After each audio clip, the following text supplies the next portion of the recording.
বন্ধুরা, গল্পটিকে শেষ পর্যন্ত মন দিয়েই শুনবেন। আমি যে জায়গায় থাকতাম ওখানে কোনো পুরুষ থাকতো না, আর না আমার কোনো আত্মীয় থাকতো। তারপরেও একদিন আমি জানতে পারলাম যে আমি গর্ভবতী, আর আমার তো পায়ের তলা থেকে মাটি সরে গেল, এমনকি আমার বাচ্চাও জন্ম নিয়ে নিল। কিন্তু আমি বুঝতেই পারলাম না যে এটা কি করে সম্ভব হলো। তারপরে একদিন আমাকে একজন বন্দি বানিয়ে নিল, আর আমাকে বলল, তুমি তো। আমার নাম সিমরান। আমি আমার নামের মতোই নিরীহ ছিলাম, কিন্তু আমার এই নিরীহ অস্তিত্বের জন্য আমি অনেক বড় শাস্তি পেয়েছিলাম। সমস্যায় ভরে উঠল আমার জীবন, আর আমি বুঝতেও পারিনি আমি বোকা ছিলাম, যার উপর দিনরাত অত্যাচার হতো, কিন্তু সে এটা আন্দাজও করতে পারেনি। আপনারা নিশ্চয়ই ভাবছেন যে এরকম আবার হয় নাকি, কিন্তু আমার সাথে এরকমই হয়েছিল। আমি যখন 14 বছর বয়সী ছিলাম, আমার মায়ের একটা অদ্ভুত রোগ হয়। হঠাৎ করেই তার অর্ধেক শরীর কাজ করা ছেড়ে দিয়েছিল। মা দেখতে দেখতেই হঠাৎ বিছানায় পড়ে গেল। এরকম অবস্থায় আমাদের সাহায্য করার জন্য আমার মায়ের সৎ বোন রাজি হয়েছিল। সেই মায়ের খেয়াল রাখতো আর ঘরও সামলে রাখতো। আমার বাবা শহরের ধনী ব্যক্তিদের একজন ছিলেন, কিন্তু তিনি তার প্রচুর অর্থ খরচ করেও আমার মায়ের চিকিৎসা করে তাকে সুস্থ করতে পারেননি। আমার মা 3 বছর অসুস্থ থাকার পর এই পৃথিবী ছেড়ে চলে গেছেন। ফলে বাবার খুব মন খারাপ হয়ে থাকতো। এখন আমাদের বাড়িতে মাসির থাকাটা খুব জরুরি হয়ে গিয়েছিল। তাই এ সমাজকে চুপ করাতে আমার বাবা নেহা মাসিকে বিয়ে করে নিলেন। নেহা প্রথমে বিয়ে করলেও তার শ্বশুরবাড়ির লোকজন তাকে ব্যভিচারের অভিযোগ এনে বাড়ি থেকে বের করে দেয়। এভাবে তিনিও আশ্রয় পান। তিনি একজন ভালো মহিলা ছিলেন। 3 বছর ধরে তিনি আমার মায়ের অনেক যত্ন নিয়েছেন এবং আমার সমস্ত কাজও করতেন। এখন বড় হয়েছি, নিজের কাজ নিজেই করে থাকি। যাওয়ার আগে মা বাবাকে বলেছিল আমার ভালোভাবে যত্ন নিতে, যদিও আমার বাবা সব সময় আমাকে অনেক আদর করতেন। কিন্তু আমার মা চলে যাওয়ার পর তার জীবন যেন আমার মধ্যে আটকে যায়। সে বারবার নেহাকে বলতো আমার খুব খেয়াল রাখতে। দিনে অনেকবার বাবা জিজ্ঞেস করতেন সময় মতো খাবার খেয়েছি কি না, ড্রাইভার কি আমায় সময় মতো কলেজ থেকে বাড়ি নিয়ে এসেছে। একদিন আমার বাবাকে একটি গুরুত্বপূর্ণ কাজের জন্য কয়েক দিনের জন্য বাইরে যেতে হয়েছিল, এবং তিনি খুব চিন্তিত ছিলেন, এবং তিনি নেহাকে বিশ্বাস করেছিলেন, কারণ তিনি কঠিন সময়ে আমাদের সমর্থন করেছিলেন, যখন কিনা আমাদের অনেক আত্মীয়রাই আমাদের ছেড়ে চলে গিয়েছিলেন। বাবা সহজভাবেই একদিন বললেন, আমার মেয়েই আমার সব কিছু। আমি যা আয় করছি সবই আমার মেয়ের। আমি আর কাজ করতে চাই না, আমি এই শেষ কাজটাই করতে যাচ্ছি। এই কাজটি আমাকে এত সম্পদ দেবে যে আমি সারা জীবন বসে বসে খেতে পারবো। তারপর আমি আমার সমস্ত সম্পদ আমার মেয়েকে দেব এবং তার বিয়ে দিয়ে দেব। আমার জামাই আমার সাথেই থাকবে। আমি শুধু আমার স্ত্রীর স্মৃতিতে আমার শেষ জীবন কাটাতে চাই। আমি তোমাকে আশ্রয় দিয়েছি, এটা তোমারও বাড়ি। তোমার কোনো কিছুরই অভাব হবে না। ঘরে আরামে ও শান্তিতে থাকো। তুমি এই সম্পর্ক থেকে মুক্ত হতে চাইলেও আমার কোনো সমস্যা নেই, কারণ আমি তোমাকে ধন সম্পদ ও আরাম দিতে পারবো। কিন্তু আজও আমার হৃদয়ে শুধুমাত্র আমার বউই আছে। নেহা আমার বাবাকে বলল, কি বলছো তুমি? আমি অনেক ভাগ্যবান যে তুমি আমাকে তোমার বউ মেনেছো। আমিও সারা জীবন সিমরানের মা হয়েই কাটাতে চাই। আমি তার মাকে কথা দিয়েছিলাম যে আমি সব সময় তার যত্ন নেব। তিনি আমার আসল বোন ছিলেন না, তবে তিনি বোনের চেয়েও বেশি ছিলেন। আমি তার কাছে আমার প্রতিশ্রুতি পূরণ করতে চাই, এবং এটাই আমার জীবনের লক্ষ্য। আমার বাবা বললেন, আমি নিশ্চয়ই জীবনে অনেক কিছু পূর্ণ করেছি যে আমি তোমার মতো একজন ভালো মহিলা পেয়েছি। 6 মাস গ্রামের বাইরে যাচ্ছি। আমার মেয়েকে তোমার কাছে ভরসায় রেখে ওর খেয়াল রেখো। আমি তার জন্য একটা সম্বন্ধ দেখেছি। ছেলেটি আমার বন্ধুর ছেলে, তার সাথে সিমরানের বিয়ে দেব, এবং আমার সমস্ত সম্পদ তাদের দুজনের নামে করে দেব। কেউ যদি মন থেকে বোঝে তাহলে জামাইও তো ছেলে। আমার বয়স যখন 17 বছর তখন আমার বাবা আমাকে নেহার কাছে রেখে যান। বাবা বললেন তিনি তাড়াতাড়ি ফিরে আসবেন। কিন্তু যেদিন বাবা এই গ্রাম ছেড়েছেন সেদিন থেকে নেহার মনোভাব কিছুটা বদলে গেল। সেই রাতে সে আমার জন্য রান্না করেনি, আজকে রান্না করেনি কেন জিজ্ঞেস করলে সে বলল, আমার শরীর খারাপ, ফ্রিজে যা পড়ে আছে তাই খাও। কারো স্বাস্থ্য খারাপ হলে তাকে একদিন ছুটি দেওয়া উচিত, তা অন্তত আমি বুঝতেই পারতাম। তাই আশেপাশে যা ছিল তা খেয়েই ঘুমিয়ে পড়লাম। রাতে আমার বাড়িতে কিছু নড়াচড়ার শব্দ শুনতে পেলাম। আমার ঘুম খুব কাঁচা ছিল। আমি জেগে উঠলাম এবং নিচে আসার সময় দেখলাম নেহা দরজা বন্ধ করছে। আমি তার দিকে তাকালাম এবং সে কিছুটা ঘাবড়ে গেল। আমি জিজ্ঞেস করলাম, কেউ এসেছে কি না? সে বলতে লাগলো, না, আমি দরজা বন্ধ করতে ভুলে গিয়েছিলাম, সেজন্য সে দরজা বন্ধ করতে এসেছিল। আমি আমার ঘরে ফিরে এলাম। পরের দিন কলেজে গিয়ে জানতে পারলাম শহরে কিছু রোগ ছড়িয়ে পড়ায় স্কুল থেকে ছুটি দিয়ে দিচ্ছে। আমি খুব খুশি হয়ে উঠলাম যে এখন আর স্কুলে যেতে হবে না, সারাদিন ঘরেই থাকবো। যাই হোক, আমার বাড়িটা এমন ছিল যে সারাদিন যে কেউ আরামেই ঘরে থাকতে পারবে। বাড়ি ফিরতেই একটা জিনিস খেয়াল করলাম যে আমাদের বাড়িতে অতি বয়স্ক ও অনুগত প্রহরী মোহন কাকু আজ গেটে উপস্থিত নেই। গেটের অন্য প্রহরীকে জিজ্ঞেস করলাম, কাকু কোথায়? সে বলল যে কয়েকদিনের ছুটিতে গ্রামে গেছে। আমি অবাক হয়েছিলাম যে আজ পর্যন্ত 20 বছরে একটা ছুটিও নেয়নি। সকালে ছেলে মেয়েদের বিয়েতে গেলেও রাতে ফিরে আসতেন।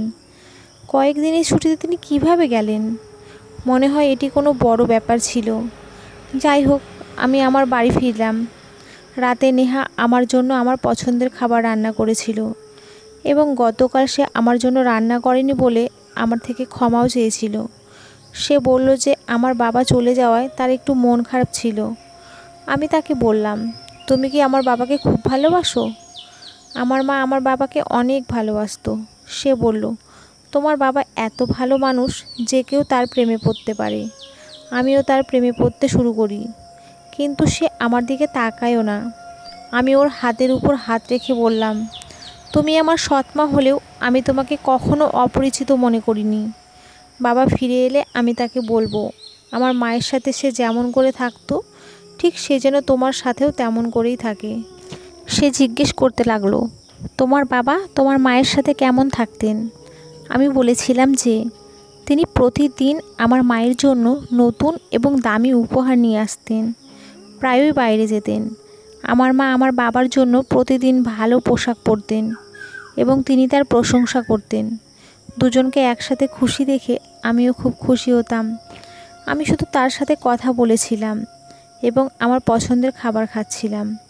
এটা তো সত্য যে তিনি খুব ভালো খাবার রান্না করতেন, এমনকি আমার মায়ের চেয়েও ভালো। এরপর কখন আমার রুমে এসে আমি এত গভীরভাবে ঘুমিয়ে পড়েছিলাম মনে নেই।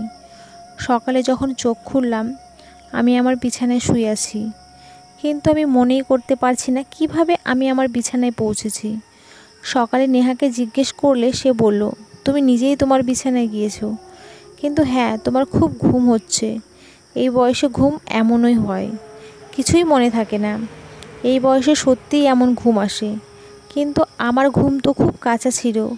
কিন্তু যাই হোক, তারপরেও আমি সেদিকে খুব একটা মনোযোগ দিইনি। কিন্তু এখন আমার বাড়িতে অদ্ভুত কিছু ঘটনা ঘটছিল। একদিন দেখলাম ড্রয়িং রুমে অনেক অনেক আর ভালো ভালো খাবার যাচ্ছিল। কে আছে জিজ্ঞেস করলে কাজের মেয়ে বলল, নেহাজের আত্মীয় এসেছে। নেহার আত্মীয় তো আমারও আত্মীয় সমান। তাই আমিও ড্রয়িং রুমে গেলাম, আর সেখানে গিয়ে আমার সামনের দৃশ্য দেখে আমি অবাক হয়ে গেলাম। ওখানে কোনো অতিথি ছিল না, কিন্তু দুজন লোক বসেছিল যারা দেখতে ধনী কিন্তু কিছুটা বিপজ্জনকও বটে। আমি ভিতরে প্রবেশ করার সাথে সাথে সে আমার দিকে তাকাতে লাগলো। নেহা আমাকে পরিচয় করিয়ে দিয়ে বলল, এ আমার স্বামীর মেয়ে। তাদের একজন বলল যে ও খুব সুন্দরী। তাদের বলা এই কথাটা আমার কাছে খুব অদ্ভুত লেগেছিল। তারপর আমি আমার রুমে ফিরে এলাম এবং পরে সে বলল যে তারা ছিল আমার ভাই। আমার সাথে প্রতিদিন একটি অদ্ভুত ঘটনা ঘটত। আমি যখন সকালে ঘুম থেকে উঠতাম তখন মনে হতো যে আমি খুব ক্লান্ত, এবং রাতে আমার ঘুম এমন হতো যে আমি অজ্ঞান হয়ে পড়তাম। আজকাল আমার কিছুই মনে থাকে না যে আমি কখন আছি বা কখন আমার ঘরে আসি আমি। একদিন হঠাৎ আমি অসুস্থ হলাম, বমি বমি ভাব এবং মাথা ঘোরা শুরু করলো। আমি ভয় পেয়েছিলাম যে আমিও সেই রোগে আক্রান্ত হতে পারি, যেটি আজ সারা এলাকায় ছড়িয়ে পড়েছে। আমি নেহাকে জানালে সে সঙ্গে সঙ্গে ডাক্তারকে ডেকে পাঠায়। ডাক্তার বাড়ি এসে আমাকে চেক করলেন। তিনি আমার রক্তের নমুনা নিয়েছিলেন এবং বলেছিলেন যে পরীক্ষা করার পরে তিনি রাতে পরীক্ষার ফলাফল জানাবেন। তিনি আমাকে কিছু ওষুধ দিয়ে চলে গেলেন। রাতে তার ফোন এলে নেহা ফোন তুলল। সে ফোন নিয়ে আমার সামনেই দাঁড়িয়েছিল। হঠাৎ সে কিছু অদ্ভুত কথা বলতে লাগলো, না না, এটা হতে পারে না ডাক্তারবাবু, আপনার নিশ্চয়ই কিছু ভুল হয়েছে, এটা হতে পারে না। আমি চিন্তায় পড়ে গেলাম যে আমার রিপোর্টে কী এমন এসেছে। সে হঠাৎ ফোন কেটে দিল এবং আমার দিকে এমনভাবে এগিয়ে আসলো যেন আমাকে শোনানোর জন্য খুব খারাপ খবর আছে। আমারও মন খারাপ হয়ে গেল। আমি জিজ্ঞেস করলাম, ডাক্তার কি বলছেন? তারপর সে বলতে লাগলো যে ডাক্তার কি বলছেন সেটা পরের কথা, আগে বলো তুমি এটা কিভাবে করতে পারলে? তুমি তোমার বাবার সম্মানের কথা চিন্তা করলে না? তুমি কিভাবে করতে পারলে এটা, এবং কার সাথে? কে সে যার সাথে তুমি মুখ কালো করেছো?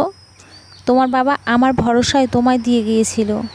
এখন সে ফিরে এলে আমি কি জবাব দেব? আন্টি কিসের কথা বলছে? আমি কি করেছি কিছুই বুঝতে পারছি না। ডাক্তার তোমাকে কি বলেছে আর তুমি আমার সাথে এভাবে কথা বলছো কেন? আমি তো কিছুই করিনি। ডাক্তার বলেছে তুমি মা হতে চলেছ। তার এটুকু বলায় আমার পায়ের নিচ থেকে মাটি সরে গেল। আমি হতবাক ছিলাম। এটা কিভাবে হতে পারে? আমি জানতাম না আমার কি হয়েছে। আমি এমন কোনো পাপ করিনি। আমি চিৎকার করে কাঁদতে লাগলাম যে এটা মিথ্যা, ডাক্তারের কিছু ভুল হয়েছে। নেহাও বলল, ডাক্তারের সঙ্গে হয়তো কিছু ভুল বোঝাবুঝি হয়েছে, সেজন্য কালকে আমরা অন্য ডাক্তারের কাছে যাব। হঠাৎ তার মনোভাব বদলে গেল। পরের দিন আমাকে অন্য এক ডাক্তারের কাছে নিয়ে যাওয়া হলো। তিনিও বললেন আমি মা হতে যাচ্ছি। কিন্তু আমি এমন কোনো ভুল করিনি, তাহলে আমার কি হলো? আমি পুরোপুরি বিচলিত হয়ে পড়লাম। দিনরাত কাঁদতে লাগলাম।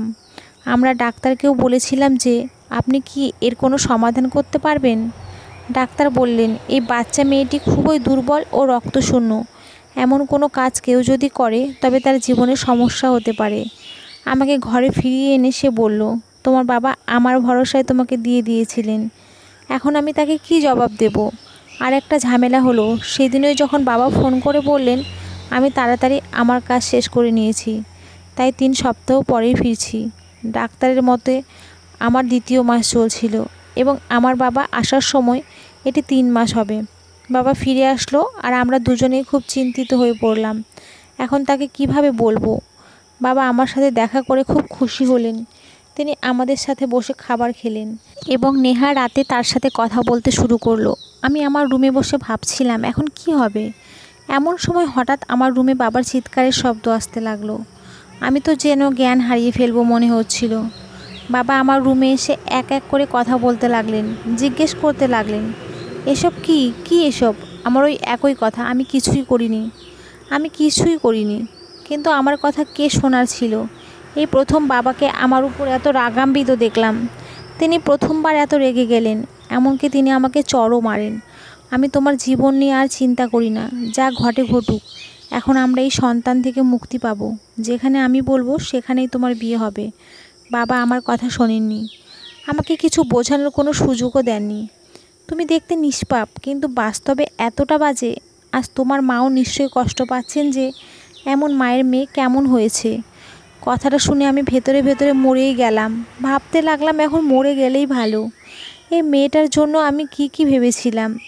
1 পয়সাও ওকে দেব না। বিয়ে করে এই বাড়ি ছেড়ে চলে যাক, ওর মুখ দেখতে চাই না। মা বাবাকে বলতে লাগলো, সব ঠিক হয়ে যাবে, আপনি রাগ করবেন না। আমরা হাসপাতালে যাচ্ছিলাম, পথে আমাদের গাড়িটি খারাপ হয়ে যায়। আমার বাবা বলছিলেন যে তিনি ডাক্তারের সাথে অ্যাপয়েন্টমেন্ট নিয়েছেন এবং সময় মতো পৌঁছাতে হবে। তিনি বললেন তুমি ওকে রিকশায় করে নিয়ে যাও, আমি গাড়ি শোরুমে ছেড়ে তারপরে আসব। আমি আর নেহা হাসপাতালের দিকে গেলাম। এখন যখন হাসপাতালের সামনে পৌঁছালাম, নেহা সেখান থেকে হঠাৎ করে কোথাও উধাও হয়ে গেল। জানি না, হয়তো সে ভিতরে চলে গেছে। হঠাৎ কে যেন আমার কাঁধে হাত রেখে আমার মুখ বন্ধ করে দিল। এরপর আমি অজ্ঞান হয়ে যাই। আমি যখন চোখ খুললাম তখন জরাজীর্ণ একটা ঘরে একটা চেয়ারে হাত বাঁধা অবস্থায় আমি বসেছিলাম। আমার সামনে একজন লোক দাঁড়িয়েছিল, যার বয়স 20 থেকে 25 বছর হবে। তার হাতে মোবাইল ছিল। তিনি ফোনে সে একজনকে বলেছিলেন যে আপনি যদি আপনার মেয়ের নিরাপত্তা চান তবে অমুক জায়গায় 50 লাখ টাকা নিয়ে আসুন। সে হয়তো আমার বাবাকেই ডাকছিল। আমি সেই লোকটির হাতে বন্দী হয়েছিলাম। আমি শহরের একজন বিখ্যাত ধনী ব্যবসায়ীর মেয়ে, তাই এই লোকেরা জানতো যে তারা তার বিনিময়ে অনেক কিছু পাবে। বাবার সাথে কথা বলে সে আমার সামনে গিয়ে বসলো। তাকে খুব খুশি খুশি দেখাচ্ছিল, যেন ভাবছে সে অনেক টাকা পাবে। আমি তাকে বললাম, প্লিজ আমাকে যেতে দাও।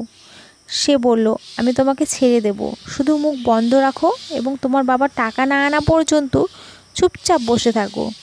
তিনি যখন কিছু নিতে এগিয়ে গেলেন আমি ভয় পেয়ে গেলাম। আমি ঘাবড়ে গিয়ে বললাম, আমার কাছে এসো না। অদ্ভুত কথা বলল সে। সে বলল যে আপনি এমন ঘাবড়ে যাচ্ছেন যেন আপনি খুব নির্দোষ। তোমার বাবা কি জানেন তুমি কি করো? আমি তার দিকে তাকিয়ে ভাবছিলাম সে কী ধরনের কথা বলছে। আমি তাকে জিজ্ঞেস করলাম সে কি বলতে চায়। আমি কি করি মানে কি?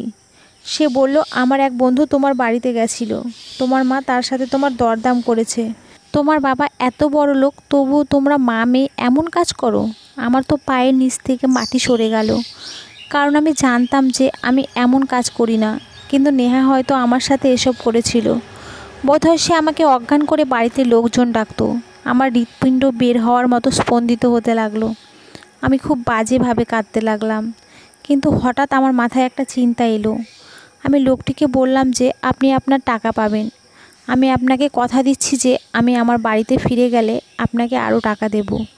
যে আপনাকে এই কথা বলেছে তার সাথে আমাকে পরিচয় করিয়ে দিন। বললেন, লোকটা আমার সঙ্গী, শীঘ্রই এখানে আসবে। লোকটি এসে আমাকে দেখে অবাক হয়ে গেল। বলতে লাগলো, এ তো একই মেয়ে। আমি তাকে জিজ্ঞেস করলাম, তোমার এই বন্ধু কি বলছে? সে তখন পুরো ব্যাপারটা বলল। সে বলল, আমাকে তোমার বাড়িতে তোমার মা ডেকেছে। তোমার মা তোমার বাবার সামনে তোমার খারাপ চরিত্র প্রমাণ করতে চেয়েছিলেন, যাতে তিনি তার সমস্ত সম্পদ তোমাকে না দেন। কথাটা শুনে তো আমার পায়ের নিচ থেকে মাটি সরে গেল। নেহা যে এমন নোংরা খেলা খেলতে পারে তা আমি ভাবতেও পারিনি। আমি তাদের দুজনকেই বললাম, যদিও তোমরা দুজনেই আমাকে বন্দি করেছো এবং তোমরা ভালো মানুষ নও, কিন্তু তুমি যদি আমার বাবাকে এই সব বলো তবে আমি তোমাকে আমার বাবার কাছ থেকে 50 লাখ নয়, বরং 10 কোটি টাকা দেব। তারা হাসতে লাগলো এবং বলল, এখন তুমি আমাদের সাথে চুক্তি করবে? আমি বললাম, আমি ব্যবসায়ী বাবার মেয়ে, অন্যায় করব না। আজ হঠাৎ করে বোধ জন্মালো, আমি যাকে বিশ্বাস করেছি সে আমার সারা জীবন নষ্ট করে দিয়েছে। এখন না বুঝলে আর কবে বুঝবো? তারা সেটাই করেছে। টাকা পেয়ে তারা আমাকে বাবার হাতে তুলে দেয়। পরের দিন আমি তাদেরকে আমার বাড়ি ডেকে বাবাকে বলেছিলাম যে কিছু লোক তোমার সাথে দেখা করতে এসেছে। আমি আমার বাবাকে বলিনি যে তারা আমাকে অপহরণ করেছে। দুজনে বাসায় আসলে মায়ের মুখটা এমন হয়ে গেল যেন মা জীবন্ত লাশ। দুজনেই বাবাকে পুরো ঘটনা খুলে বলল। আমার বাবা হতবাক এবং বিচলিত হয়ে নেহার দিকে এগিয়ে গেল। সে তার চুল ধরে বলল, আমি আমার মেয়েকে তোমার হাতে তুলে দিয়েছি, আর তুমি আমার মেয়ের সম্মান নিয়ে এমন নোংরা খেলা খেলেছো। আমি তোমাকে শেষ করে দেব আজ। হ্যাঁ, তুমি কি চেয়েছিলে? তুমি তোমার সমস্ত সম্পদ তোমার মেয়ের নামে করে দেবে?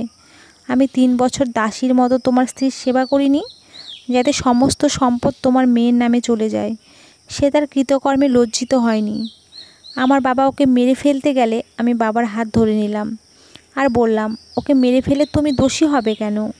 এটা তার শাস্তি, তাকে আইনের হাতে তুলে দাও। আমার বাবাও তাই করলেন। নেহাকে আইনের হাতে তুলে দেওয়া হয়েছিল এবং তার বিরুদ্ধে এতগুলি মামলা দায়ের করা হয়েছিল যে তিনি সারা জীবন জেল থেকে বের হতে পারেনি। আমি ওই লোকেদের টাকা দেবার প্রতিশ্রুতি দিয়েছিলাম, কিন্তু আমার বাবা তাদেরও আইনের হাতে তুলে দিয়েছিলেন। বাবা আমার কাছে ক্ষমা চাইলেন, আমাকে জড়িয়ে ধরে বললেন, এটা তোমার দোষ নয় সোনা, আমার তোমাকে ছেড়ে যাওয়া উচিত হয়নি। তুমি নিষ্পাপ, তুমি এই পৃথিবীকে জানো না। আমার এমন কাউকে বিশ্বাস করা উচিত ছিল না। আমরা মনস্থির করেছিলাম যে আমরা এই শিশুটিকে হত্যা করব না, কিন্তু ভাগ্য এমন ছিল যে আমার গর্ভে বড় হওয়া শিশুটি এই পৃথিবীতে আসার আগেই এই পৃথিবী ছেড়ে চলে গেছে। আমি আমার লেখাপড়া চালিয়েছিলাম এবং মাস্টার্স করেছি। 28 বছর বয়সে আমার বাবা আমাকে খুব সুন্দর একজন ব্যক্তির সাথে বিয়ে দেন। এখন আমার নিজের বাড়ি আছে এবং আমি আমার ঘরে সুখী। কিন্তু মাঝে মাঝে অতীতের কথা মাথায় আসে এবং আমি ভাবতেই থাকি যে এই পৃথিবীটা খুব খারাপ, যেখানে খারাপ মানুষ আছে কিন্তু ভালো মানুষও আছে। আমার স্বামী, যিনি সব কিছু জেনেও আমায় স্বীকার করেছেন, আমি আমার স্বামীকে ঠকাইনি, কিন্তু আমার জীবনে এত বড় দুর্ঘটনার পর আমি আর সেই নিরীহ নই। এখন আমি দুনিয়ার কৌশল বুঝতে পেরেছি। আমি এখন একজন উকিল।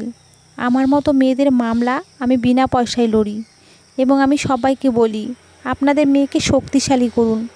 তো বন্ধুরা, আমাদের আজকের গল্পটি কেমন লাগলো কমেন্ট করে জানাবেন। আর গল্পটি যদি ভালো লাগে একটা লাইক দেবেন। আর পরবর্তী গল্পের জন্য চ্যানেলটিকে সাবস্ক্রাইব করুন এবং পাশে থাকা বেল আইকনটিতে ক্লিক করে রাখুন। ধন্যবাদ সবাইকে, ভালো থাকবেন।